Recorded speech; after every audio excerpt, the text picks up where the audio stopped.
Hello, this is the second part of the lecture over comparative rhetorical analysis. This lecture should also help you write your paper even though we're going to be rhetorically analyzing a TV ad instead of an academic article. I think this will make it a little bit more fun. It's also much easier to consume a short 30-second commercial than it is an entire academic text, so we can all see what I'm talking about, and it'll make for a briefer explanation.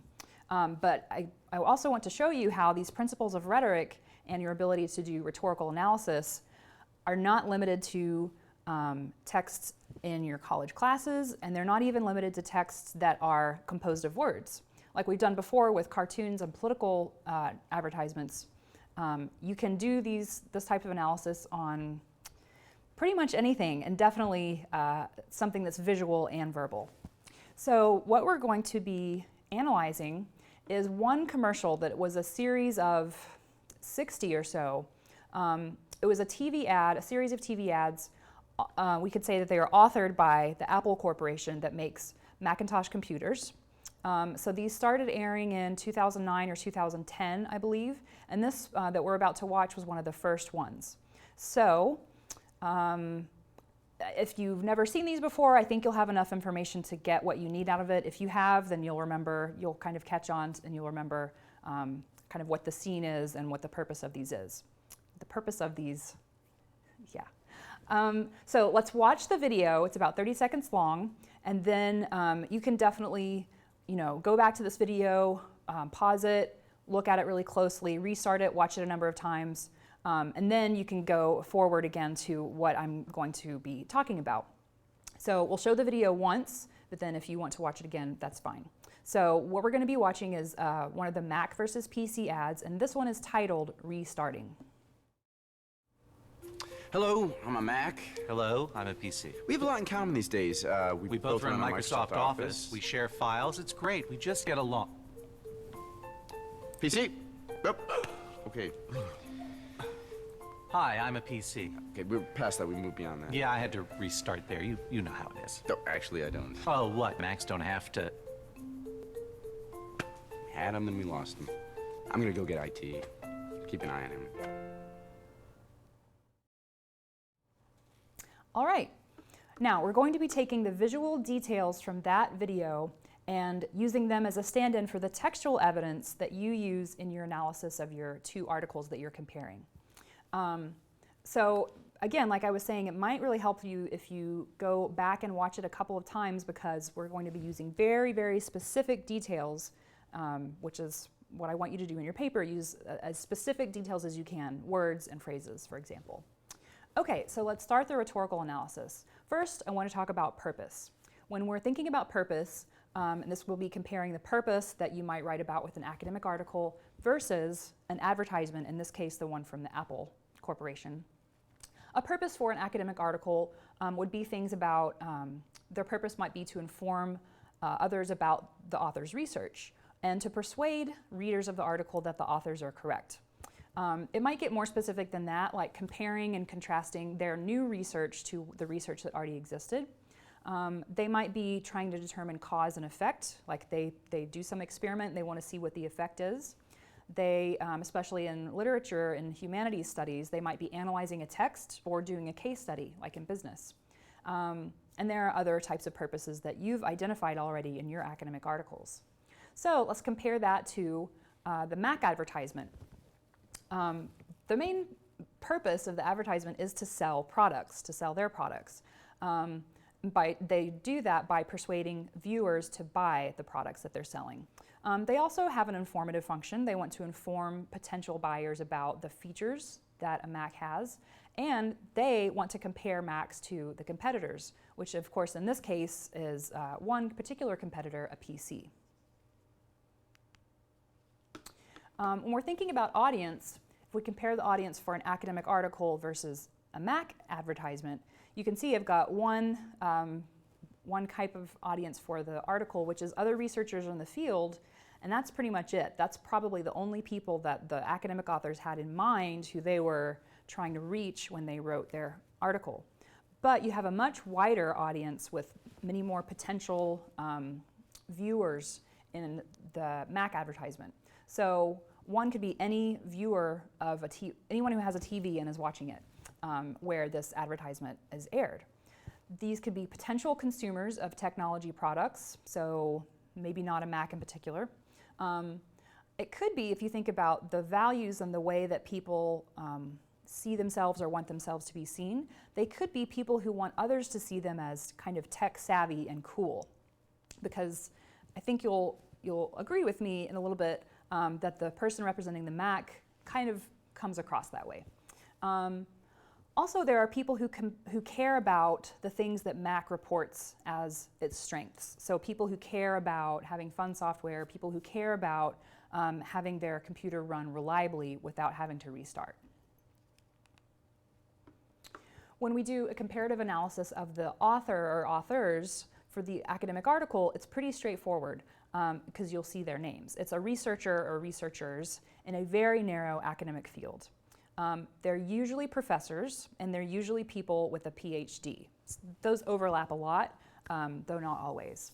But with the Mac advertisement, you have kind of two levels that you can think about if you were going to write a rhetorical analysis of the Mac advertisement. So like I was saying at the beginning, one entity that you could consider an author is the Apple Corporation. They came up with the idea for this video, they paid the actors, they wrote the script, and they decided where to publish it on TV.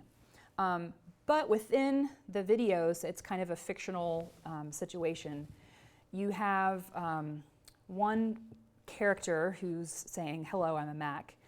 That person is trying to persuade you of something, and then the other character who says, hello, I'm a PC, that character is also trying to persuade you of something. So it's important when you're talking about fictional text to keep in mind there's the writer, and then there are the characters inside the text who kind of have their own points of view and maybe trying to persuade you of something themselves.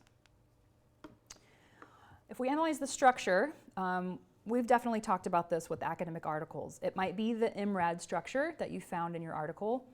You might find it in one or both of the articles that you're writing about for this assignment.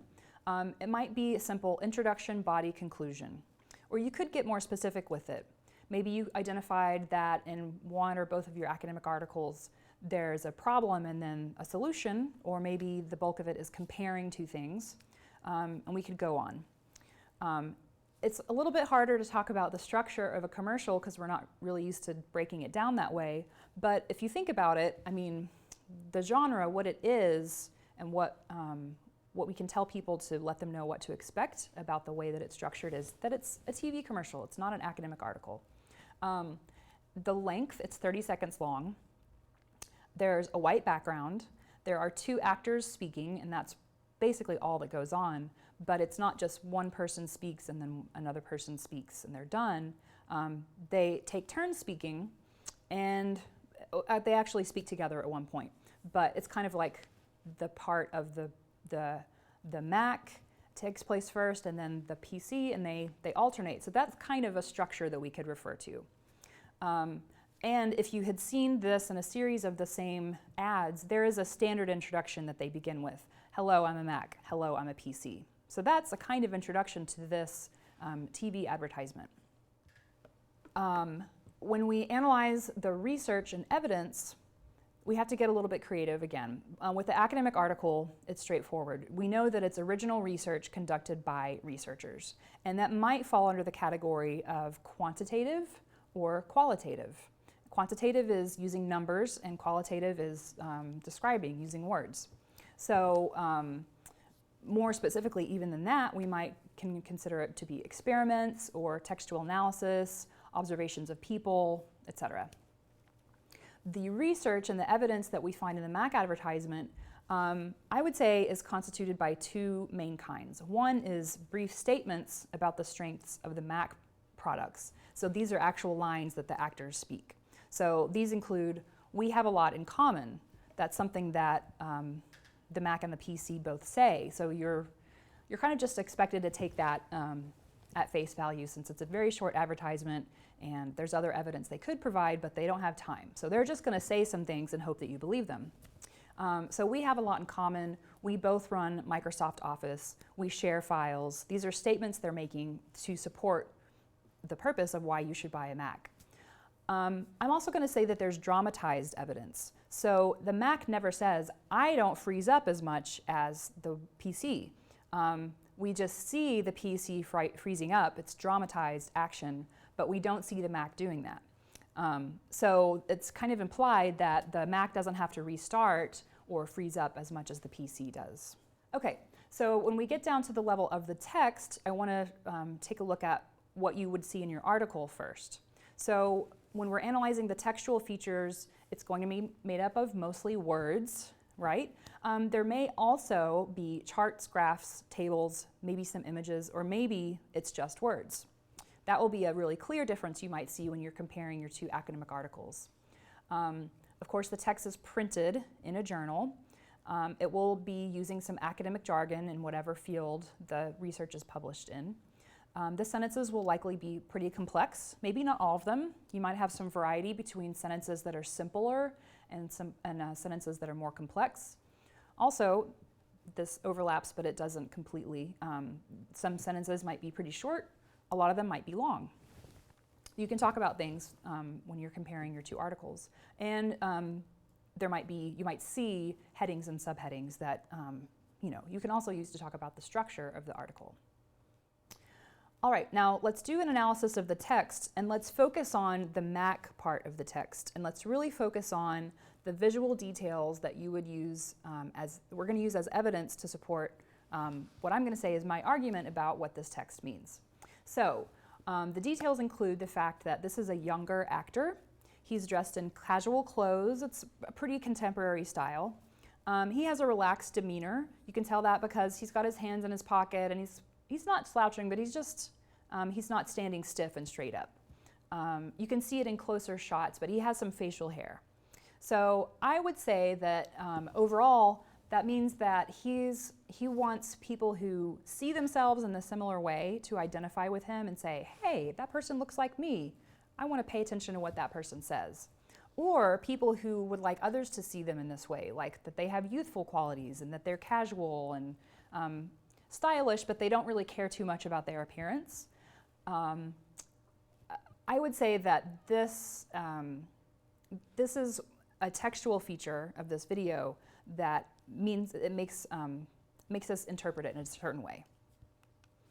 And then if we analyze the text of the PC, like just really the way that it looks, you can see that in comparison to the Mac, this is an older actor.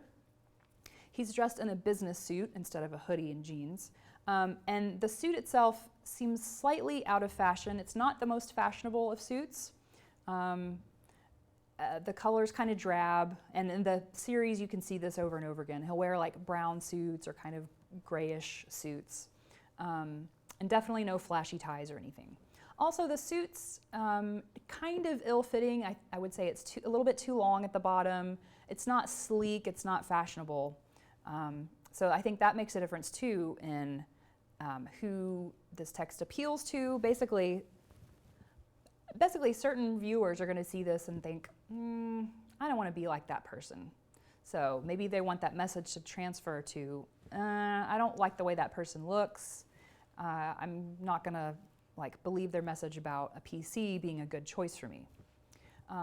Also, this person has a more stiff demeanor. He's standing more upright. His hands are at his side. They're not tucked into his pockets. And this person doesn't have any facial hair. He has glasses.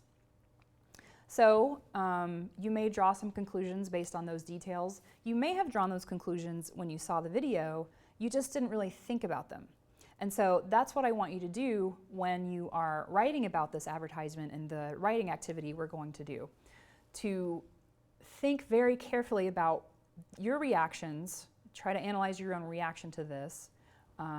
You may have a preformed reaction if you already have seen these advertisements or if you prefer a Mac or a PC. But try to identify the details that make you have that reaction. So again, this is just one example of an infinite number of examples I could have provided about how the way that we do rhetorical analysis with texts that are made up of words, with verbal texts, and texts that we use in our college classes that are, difficult to read in their reporting research, we can use rhetorical analysis tools on those, but we can also apply those same tools to pretty much any other kind of text out in the world. And text could mean verbal or visual. So I hope that makes some sense to you and that you've used this as an example for how to compare your first academic article with your second academic article. So I will see you in the next lecture.